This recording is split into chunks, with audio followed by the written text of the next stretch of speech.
Welcome, everybody. This is Bart Sharp, and you are on Becoming Quantum Conscious on United Public Radio Network and UFO Paranormal Radio Network on 107.7 and 105.3, broadcasting out of the beautiful city of New Orleans, Louisiana. And I'm sure it's a beautiful day there today. But today I am in Austin, Texas, where it is sunny skies all around. And my guest today, Sheefra Blume, is in Denver, Colorado, and it's always sunny in Denver, of course, unless it's snowing and unless it has really strong Chinook winds. But basically, it's a sunny place. And we're just really glad that she's on the show today. And also, if you did not know, we are on Roku, and we are on Facebook, YouTube, and other platforms. And of course, you could be listening to our radio show out of New Orleans, 107.7, 105.3, or you could be on the website, the UPRN website, tuning into this amazing show where we talk about ancestral healing with the Kabbalah with Sheefra Blume. Sheefra, welcome to the show.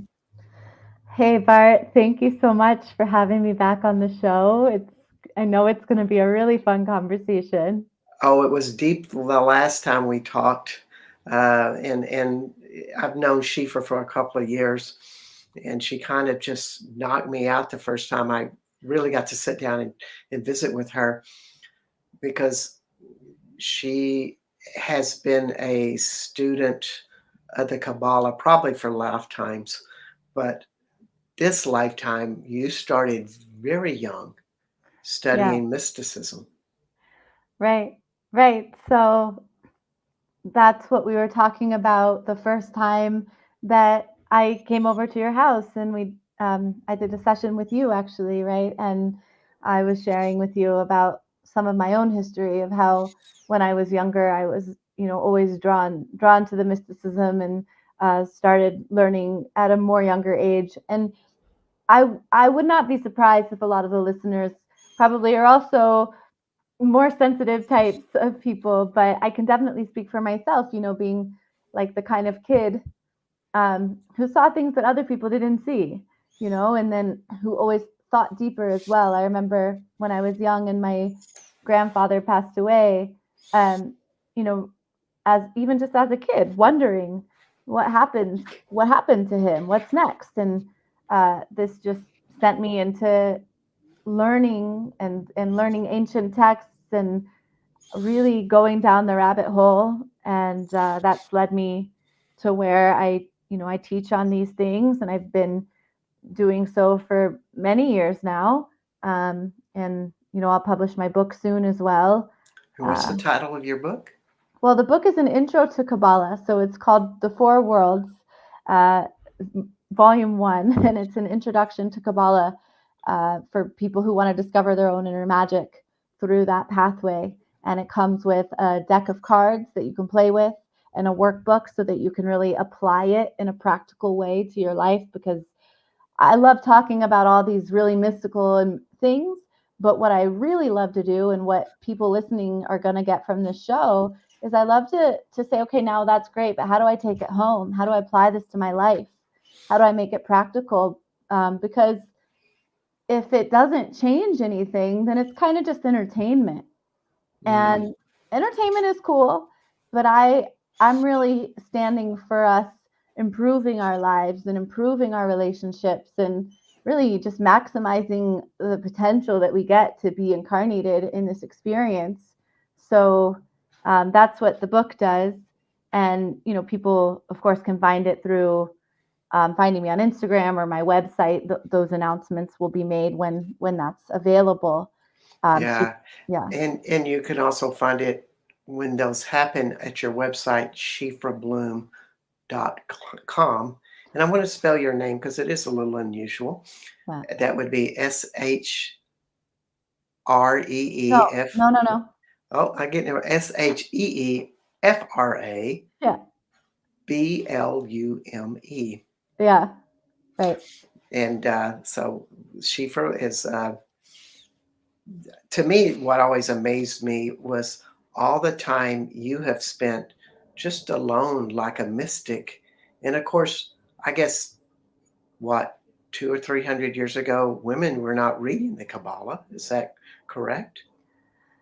Right. So those are two things. One, yes, I've spent a lot of time alone in the wilderness, and that's definitely also, on the one hand, I've studied a lot out of books, and I've had teachers who could help me translate from, the original text, which is very, very different than just reading a translation. We can talk about why that's so.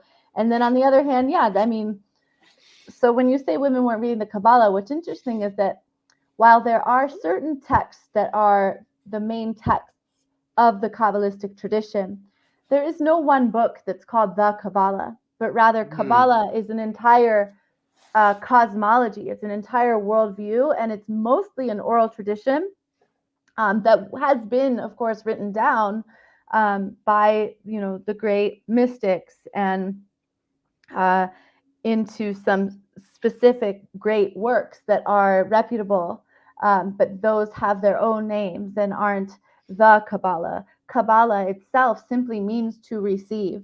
So really, you could say it is the study of and art of receiving. And what does that even mean? Mm. But so when you say women weren't studying the texts of this, that is true.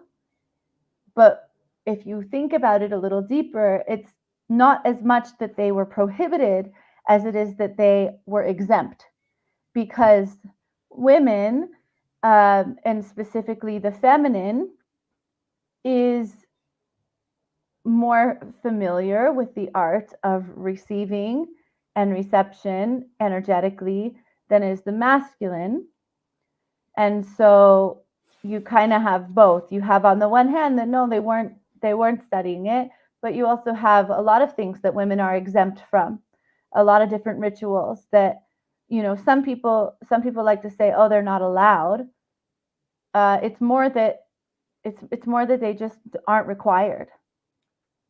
Maybe they have a different wisdom and that was noted, Right. so therefore less necessary. Yeah, that is actually part of this tradition, is that there are things that you know women, someone with a female body who can, for example, be pregnant and birth children. This is a whole other wisdom school and mystery school that people with a male body don't get to experience. And because Mm. because people with a male body don't get to experience, I mean, and not all women or female body people are gonna have children, etc. But they can, and they have the body, for it. And even if they maybe can't, it's still a different system that they're inhabiting, a different costume, a different body, right? Wow. Than the male body. And so therefore, in this tradition, there are things that men or male bodied people, um, there are different rituals and studies and things that they are encouraged to do or perhaps required to do, depending, that kind of helps them tap more into some of this more feminine understanding, this more receptive understanding that might be less natural for those people. Wonderfully said, and it reminds me of a few weeks ago we had a woman a little bit younger than you, not much, Sophie Strand, and she has just released a book called The Madonna Secret. Mm. And of course, in prep for it, I read this really entertaining historical fiction novel, and it was about Mary Magdalene, known as Miriam, who could not get to study a lot of the text until she proved herself to her rabbi father that she was very special. And it was so funny with the men because they were very intellectual, they were very dogmatic. And Hmm. here Miriam was out meditating Hmm. out at night and having these communions with animals and various things and of the earth and of course the stars. and it all represented that connection to the earth, but also connection to higher self that she just naturally had. Mm, And it just reminds me of what you're saying, that right. there is the feminine holds that capability that's very connected to various things. Right. Women, And well, go ahead. yeah, and so there's this natural connectivity, and that's part of the history of all of this. But as we know, as time moves forward in the chronology of time, also what's happening, you know, is that astrologically things are shifting too, right? And I Yes, know that's right. what we will talk about that a little bit here, astrologically, what's happening. But therefore, um, a couple of thousand years ago, when Mary Magdalene would have been alive, the energies, the planetary energies that were coming onto the earth were different than they are now. Even a few hundred years ago, they were different than they are now. And so what that means is how our consciousness can understand and interpret and interact with certain things, that also changes. And so that changes the need for different ways of learning, and different ways of connecting to the divine. There are times in our history when the veil is thinner, and then there are times where the illusion is thicker. And so this requires different ways of relating and discerning. And so that, where we are right now is a really interesting period where, and I'll be curious to hear your perspective on this, but really, as my tradition would call it, this is one of the densest, thickest, most, the illusion is the strongest that it Wow. may ever be times. And because we're at that very thickest part, we're also right at the turning point where now the veil, it's like the turning point it's starting to happen. It's just about to happen. So we're simultaneously in the time of the most illusion and the most separation and the most confusion. But there's also these glimpses of like miracles just starting to happen or just about to start to happen. And we Yes. feel this change coming. And you were talking about it from a different perspective of the astrology, which is really interesting when Yes. different, yeah. Please take it. Well, it's been the age of man-made law for the last 2,000 years, and we'd have to say, well, the Romans kind of were the example of man-made law, that they created all of these systems. Great example of that, masculine. And now we're going into nature-made law, which Yeah. is where we follow nature. And interesting, Peter Craig, who was a guest on my show a few weeks ago, really brought up the fact that the more we have duality in the world, the more the planet reacts in destructive ways. It's almost like the planet is interacting with us, and thus Mm, floods, tornadoes, hurricanes, very hot, very cold weather of all extremes are happening. And he really felt like this was part of it, in which I do want to add in there that it's a very sad note. Peter Craig, who was on the show 2 weeks ago, died 3 days ago of a heart attack. mm, Uh, and he was a very homespun man. He was a professional veterinarian, retired, and he did tons of energy work using the dowsing tools, and went into mm, these upper levels beyond the gods and did energy work there. And that was what the show was about. And he really didn't expect to have that message brought out to a large audience. And then he met mm, me and said, and he dared to say, okay, we'll go on your show.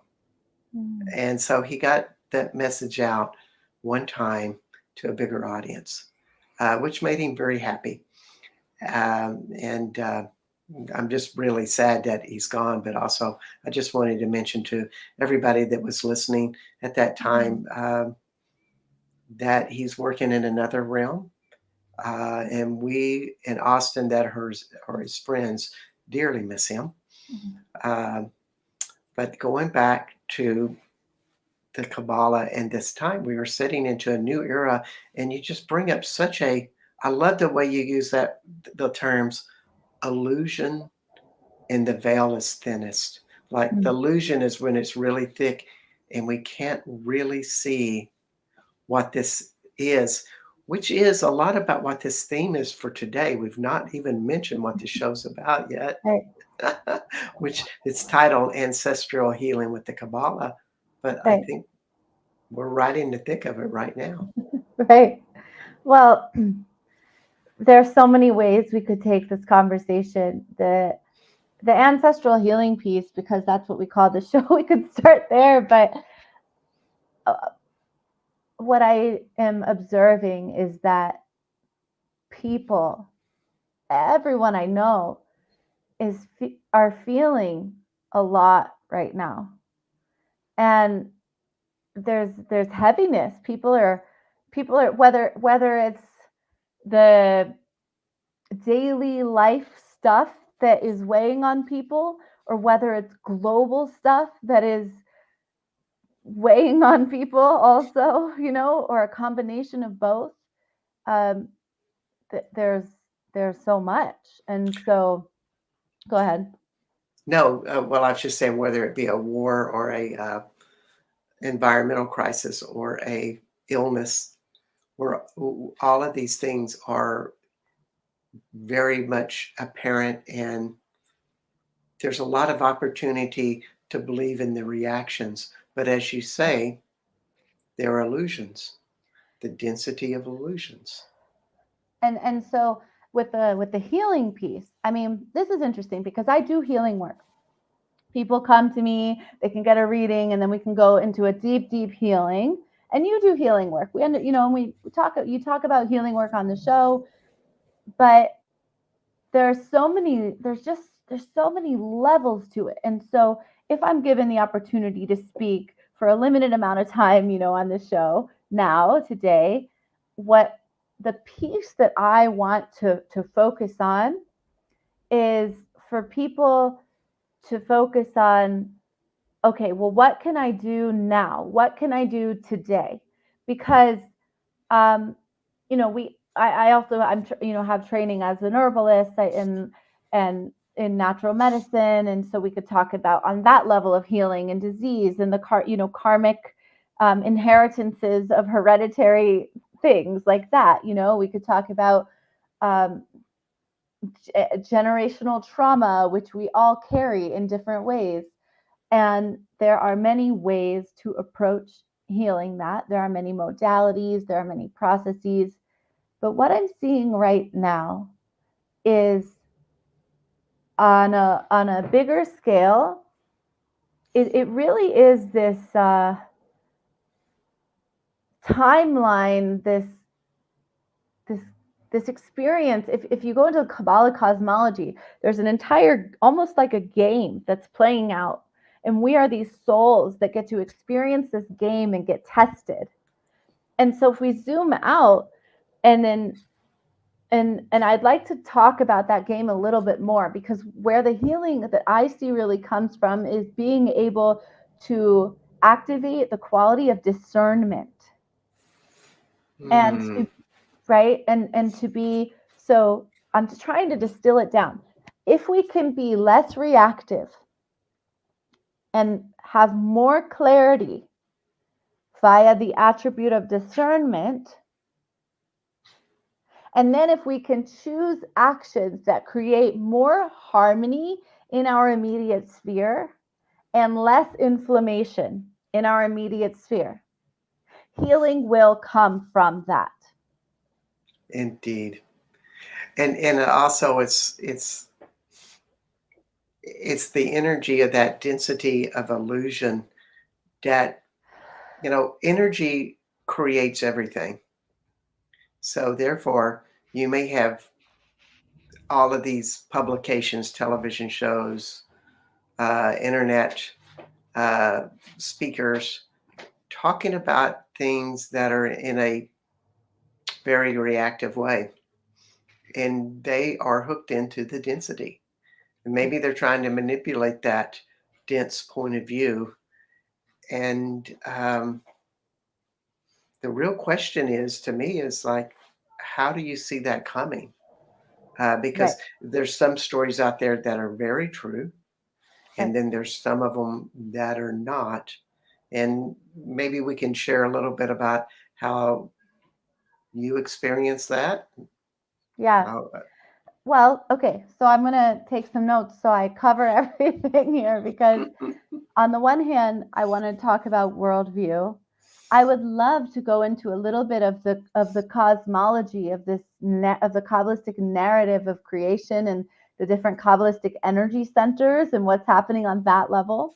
Mhm. Um, and and then yeah, some simpler like tools that people can take home. So we have on the level of worldview, though, what I want to share with people that's interesting is that we in the West have certain ways that we see the world. And even if someone's very liberal and someone else is very conservative, or someone's very atheist and someone else is very religious, generally in the West, there's still like basic principles of reality that we agree upon and that color the stage, so to speak, that we walk in.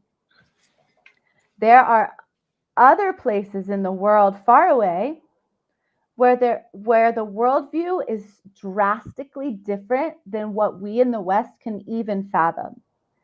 And so just being able to even comprehend that piece is an important place to start.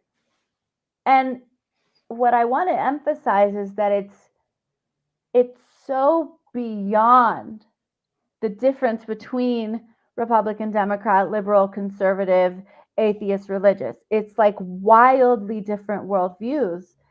And this is so, we talk about the concept of theory of mind in psychology, for example. Theory of mind is something that is developed usually by human children when they're little kids, maybe around 4 or whatever age it is that we start to develop theory of mind. What is that? It's where we realize, oh, the world doesn't revolve around me. You perceive things from a different perspective. So collectively, where that starts to break down collectively is when it comes to like utter worldview, the actual way we perceive existence. So a story, for example, and I think we've talked about this story before and you'd also heard it. I'm going to paraphrase the story. Okay. But essentially this story is of one of the Native American tribes when the original colonizers were coming over in their ships from Europe. And the story goes that the natives had never seen such a ship. It wasn't something that was in the imagination, even. There was no concept for it. And so it wasn't until the ship was right up there in like basically on the shore that they were able to see it at all. Whereas you and I, we look at the beautiful sunset when we go to the beach and we see way off in the distance, we see a little dot and we know, oh, there's a boat way out there because we know to recognize it. Okay, another version of that story is the Schrodinger's cat research um, piece that happened where, and again, I'm going to paraphrase it as to my memory, but essentially the take home was that they raised groups of kittens in 2 different rooms. And one room had horizontal lines on the walls, and one room had vertical lines on the walls. And in such a room, these kittens grow into cats. And then they go into a new room where there are bars that are the opposite way than the room they grew up in. And the way that the story goes is that the kittens that grew up in the room with the horizontal lines, they could not see the vertical bars, and vice versa. And they'd literally run into the bars. And so similarly, what I want to emphasize, because this is part of the global healing that's happening right now, is to understand what we often do in the West is we project our values systems onto other people from other cultures. And that's not always accurate. And that can sometimes actually exacerbate more harm. What is more healing is to take a step back and get curious. And this is very hard to do because I'm asking of us to see things that we can't even imagine. But it's what needs to happen. And so, for example, if all of us, if you guys at home were to just imagine like a mythical reality, some, bring in all your great imagination and all your mythology and create some story about who we are and why we are here that's like just really entertaining and mythological and totally different than what you believe and the narratives that we hear in the West are. There are people in other places in the world that truly are living in a worldview that is as different from ours, from yours, from mine, as that imaginary situation that you just fathomed. That's a foundational thing. It is. And I think it really is exemplary of the times that we're changing in, that there is a lot of density in there. But at the same time, there's so much evidence that the vibrations of things in the world, whether that be the planet or in people, have elevated. They have changed. And yet we can't see the stripes because we have been living in a other type of world. Not Right, quite yet. right, And so let's bring it back to the Kabbalah. How could the right. Kabbalah help people guide that? I mean, I think just knowing that should give people security and hope that yes, we're going through a phase and all is not going to end. And of course, throughout history, when we've come to these places where the unknown is in front of us, people panic. Right. So People do strange things. So, what to do with all of that? So that's kind of the foundation. And I encourage people to play with that a little bit and try and digest that there are other worldviews. Okay, well, now we're going to apply this a little bit to I'll give a little Kabbalistic history. Okay, so what in Kabbalah you have different energy centers, and a lot of people are more familiar with like the chakras in the Vedic system, of yoga, for example. People have heard of the chakras. In Kabbalah, they're called sphirot, like a sphere, sphirot. Anyway, I'll just call them energy centers. And they're more than just energy centers, though. They're attributes of how energy manifests as life. Okay, and there's a whole order and a whole process. And here's what's really interesting that we were talking about. There are 10 sphirot. There's 10. And these correspond to different chakras and different body parts and different things. And the divine energy comes down and it kind of enrobes itself. It puts on the clothing of these different energy centers, of these attributes. And it's quite fun because this happens on a big macro level, but it's also like you and me as incarnated souls. We get to put on these different attributes, and some of us have some more developed than others, and some of us have some less developed than others. And through life's experience, we get to develop them.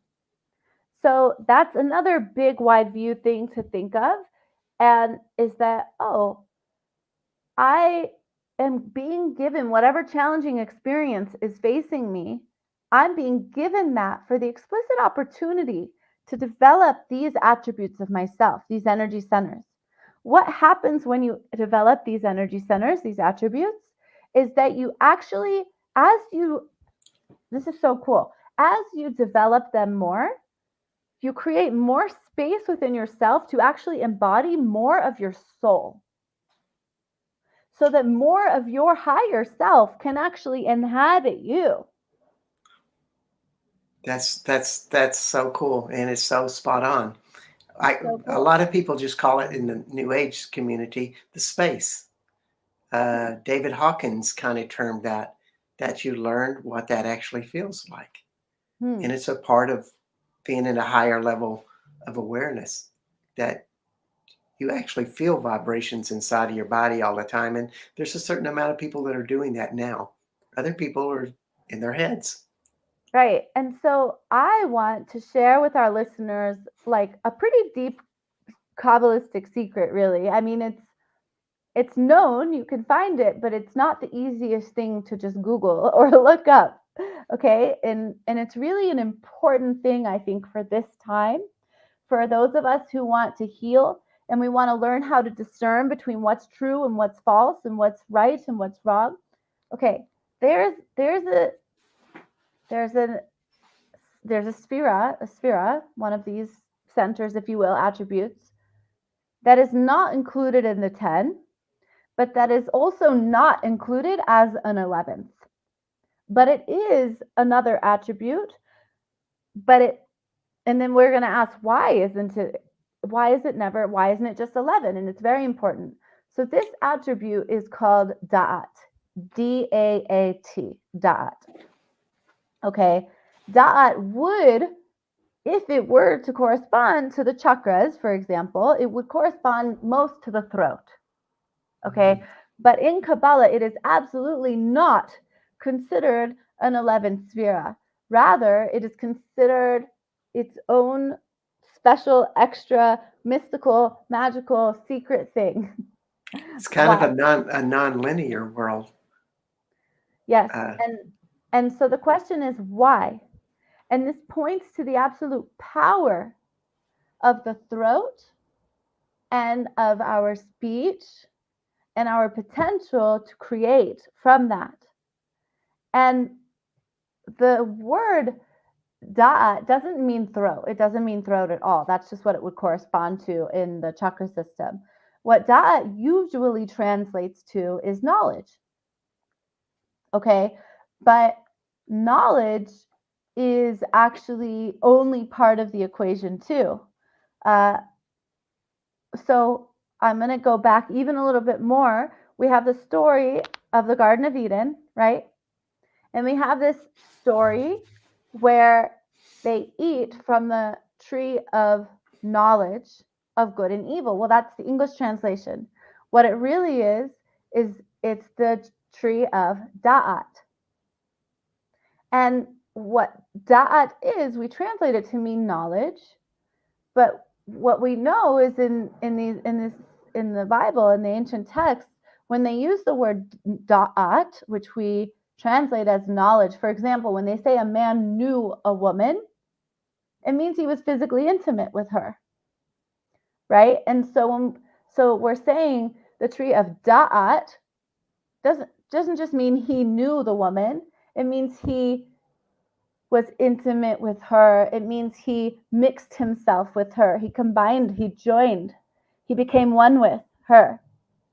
So, in this alternative interpretation of the Garden of Eden, of this whole narrative that we're coming to the final, what do they call it? Like in a play, the final act of this yes. of this 6,000-year cycle. Okay, you have not the eating of an apple that suddenly gave you knowledge.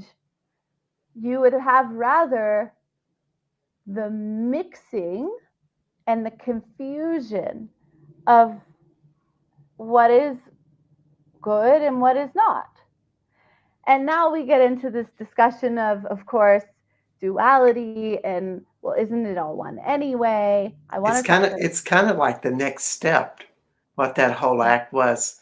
It's like where we're going into a place of oneness, of innocence, of not knowing. And as soon as we get knowledge, then choices start to show up, and duality is part of that awareness. Right. And so our task, so to speak, is then to go, okay, everything is all one. That's the premise. But in order for creation to happen, where I get to be Sheefra and you get to be Bart, we have to individuate. So there is real separation. We can talk about how we're all one, and in our hearts, maybe we feel it to an extent, but Yes. I really do feel like I'm separate from you, you know? And I really don't feel like me and you just being one is the only truth, right? Like that's a concept, and I feel it in my heart, but I really feel like I'm also Shifra and you're also Bart. Okay, and that's the separation that is good because it makes it possible to experience life and to be alive. And so even the idea of what is good and what is evil come from ultimately from the same source. However, here's the catch is we went from oneness, we came into the individuation. Where we want to get to, where we are going, is a place where we can hold the both and, where I can be Shifra and you can be Bart, and I can also be equally aware of that we really are one. Now, if I misplace the individuation, the separateness, or if I misplace the oneness, either of those would not be good because they're just misplaced. It's not that being individuated is evil or being one is evil, but it's that when you mix things and put them in the wrong place, it's like it glitches it out, and it's no longer functioning for the sake of good. What is good? Good is to channel more light into this plane. And you need the hose to work properly. And if you kink it by misplacing one thing that is good with another thing that is good, then it creates a kink, and that's not good all of a sudden. But do you see what I'm saying? It's not that oneness was inherently good or bad, or individuation was inherently good and bad. It's that they have their place. And so That's true. here on this plane in this world, we get to start to use that force of da'at that we have to discern, and actually to start to separate things into their proper place. So to just say everything's all one, this is a kind of spiritual bypassing if we don't first discern, well, actually, there's a time and a place for me to hold the boundaries of my body and say, no, I'm Shifra. I'm an individuated person. I'm separate. And these are my boundaries.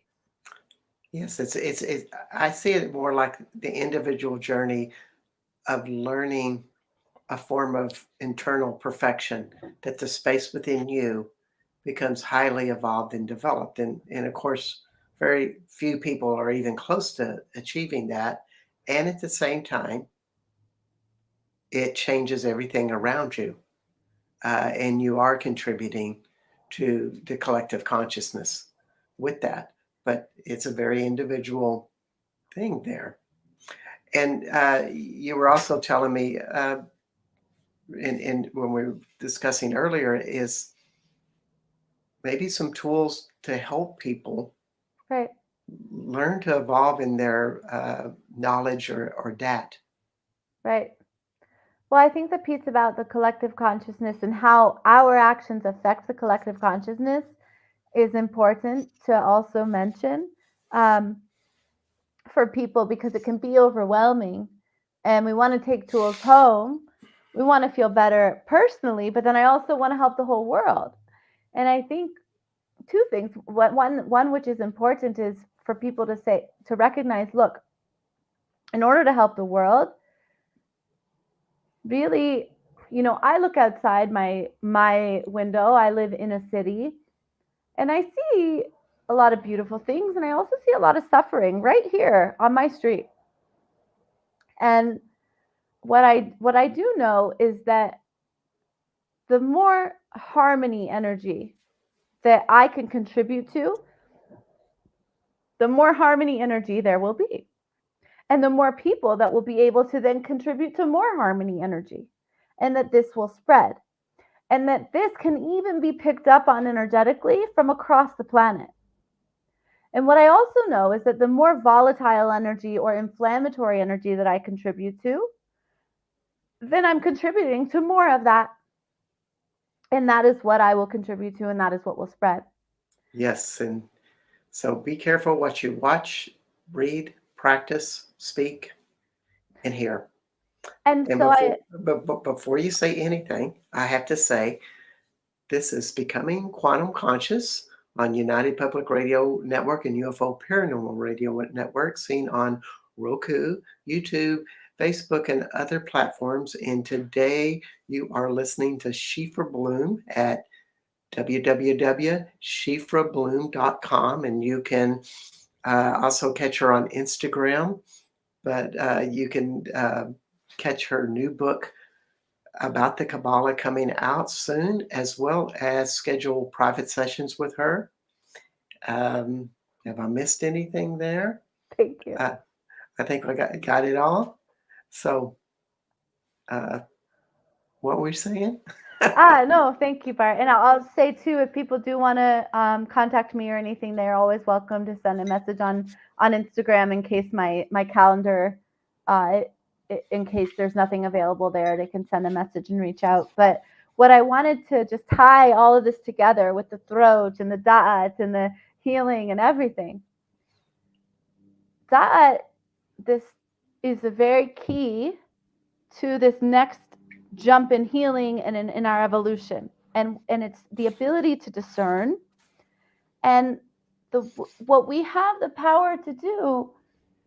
We have the power to use our voice, and here's where I wanted to share is that to remain silent or to be very outwardly vocal from a place of reactivity, from a place of undiscerned knowledge, from a place of mixing right and wrong and not really knowing, but being really reactively vocal, that and being silent are both harmful.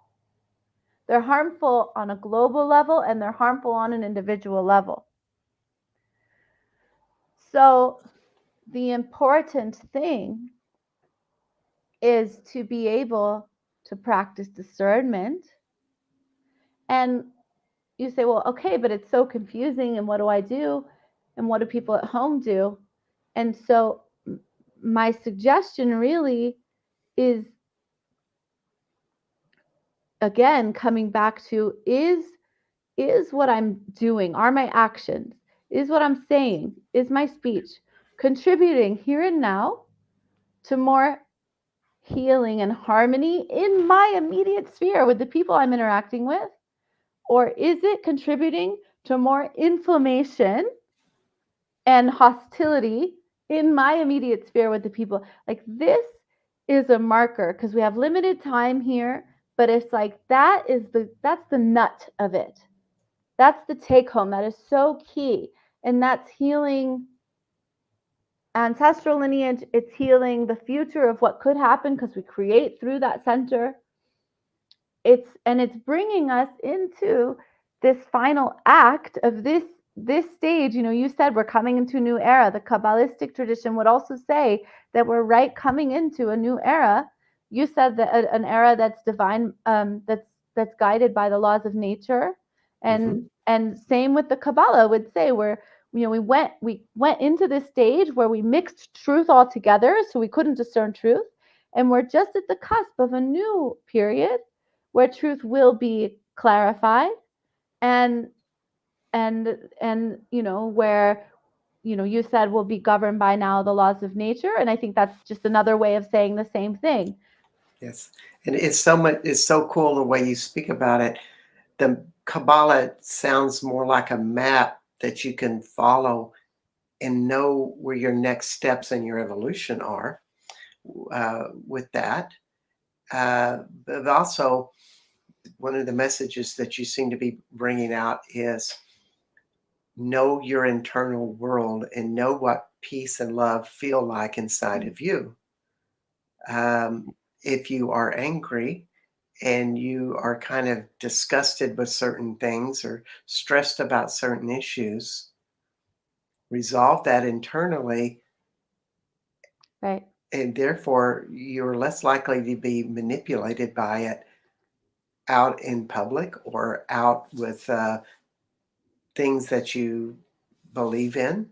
You'll have more of a balanced point of view with things, because I think that's one of the things when you talk about the density of illusion is people that are caught into the density and live in a very practical, materialistic world or in a chaotic world that has lots of violence, they're going to follow density. They're going to follow Mm. leaders that have that. They're going to follow stories that resonate with that.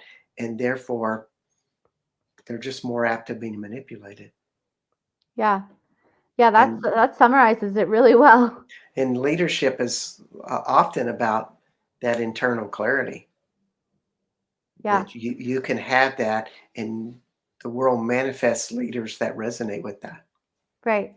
And how to do that, in this show, I try to give some broadly applicable tools for people. Hmm. And then, of course, it can be very specific per person, which is, of course, why you do the work that you do with your private clients, and I do the work that I do, for those who want to go deeper. But on the broader level, I think these are some of the big pieces uh, that people can take home. Yes, yes. And is there any more that you always you've talked to me about bringing in higher source of a higher vibration? Uh, can you share a little bit about how you would advise people to access that? Yeah, it's actually I just remembered something, which is a great question, because in Kabbalistic thought, the way you make that space to bring in more of the higher soul and more of your soul and more of the higher vibration is by developing those attributes, right? And and I just remembered this, but I actually have right now on my website a handout that explains how to heal through those attributes, Mm, including also the attribute of Da'at. And that's honestly something that people could just go type in their email and download, um, because it's very complicated, and yet it can be very simple. And it's about finding balance, really. indeed. And any simple tools that you could suggest to people to Yeah, begin? yeah. The very most, if I had to say one was the most important, I would say the practice of forgiveness.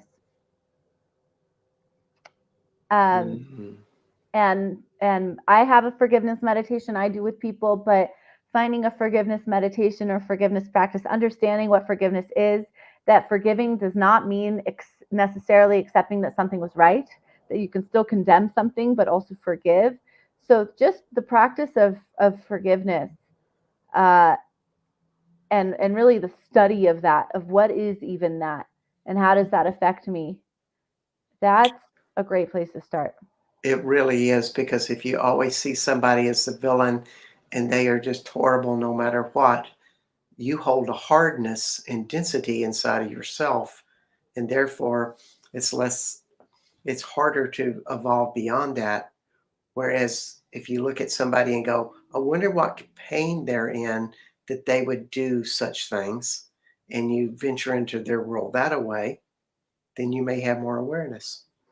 There is a concept that, I mean, there's two interesting things here. There is a concept of tshuva, which is that, while someone is still alive, and if they're still alive, there's still a chance for them to come back around. and to make amends. And, you know, we can't always, the thing about can I take someone else's perspective? We can't always take people's perspective. Sometimes we're just not capable because sometimes their perspective is, like I was saying before, not fathomable because it's so different. So there's this line between that the forgiveness is really for myself. Because sometimes people do things because they're in pain, but sometimes they do things because their belief systems are different, right? But the forgiveness ultimately, you know, maybe it's a reworking of what we even think forgiveness to be. It's how can I continue to let life flow through me? How can I let life flow through that part of me that felt constricted around something? Because Mm. resentment is constriction in myself. Mm. It sounds like one of the most basic beliefs or messages of the Kabbalah is much like a tree, that it has a harmony of life and flow of life going through it. And the map of the Kabbalah teaches you how to find the stuck places, the places that are flowing, and how to resolve those to where you're flowing in a harmonious way all the time. Right. And so where the forgiveness is in that tree, it's one of the centers that's kind of the pump between the bottom and the top. That's why I start there. And Mm, again, the forgiveness, it really is not about trying it, you don't even have to understand the other person. Sometimes we can't. Sometimes we will mm, fundamentally disagree because their actions were coming from a place of just different worldviews. But for yeah, our own self, how can we breathe life into that place that was hurting for us? yeah. How can you take a pain in your life and breathe life in it to where you may have the pain, but you're no longer suffering with it. Um, And the Kabbalah it's does provide a map for that because you can actually take a story, let's say from our own past experience, and you can identify which of the attributes, which of the energy centers is the one or the main one that was being asked to get developed through that experience, and you can figure out then where the stuckness is, and you can focus. You could do it energetically, or you could do it through story, or you could do it through words, but you focus on developing that attribute, and then suddenly you have a whole new lens and a whole new really power from having gone through the experience. That's that alchemy. That's the transformation of pain into power. that's learning through the dad, I suspect. And to hold that thought, I'm going to ask you one last question because we're down to 2 minutes on the show. And I want you to think about it as I give closing thought or I give closing uh, for the show. What is your final message for the audience? And while you think about that, I want to let everybody know that you are with Bart Sharp of Becoming Quantum Conscious at United Public Radio Network and UFO Paranormal Radio Network out in New Orleans, Louisiana. And we are on Roku, Facebook, Twitter, YouTube, and other platforms. Next week, we will have Sonia Sophia, and the title of the show is The Secret Spiritual Life of Burning Man. Sonia has been in Burning Man for over 20 years, doing all types of spiritual, energetic work with people there, and has started a worldwide emotional freedom training program, getting that message out to the world, all inspired by Burning Man. So that should be a really great show. And so we have Sheefra Blume at sheefrablume.com, and you can connect with her on Instagram or just go to her website. And so, Sheefra, what are your final comments? You got about a minute. Okay, so just one quick final comment in alignment with this same theme. that center of Da'at, where it gets activated in the most powerful way as a channel for light, is when it's connected directly to the crown, right? So this is the work that we have, is to connect our expression and our voice to a higher knowing and to a true knowing, a discerned knowing. And so, in order to do that, my challenge to everyone is, how can we, find ways to center ourselves, connect to that higher self, and then move forward in the world from there. That's where healing will come from. We change everything as we change within us. Thank you so much, Sheefra, and hope to have you on the show again, and many blessings to you. And we will say goodbye for see you next week.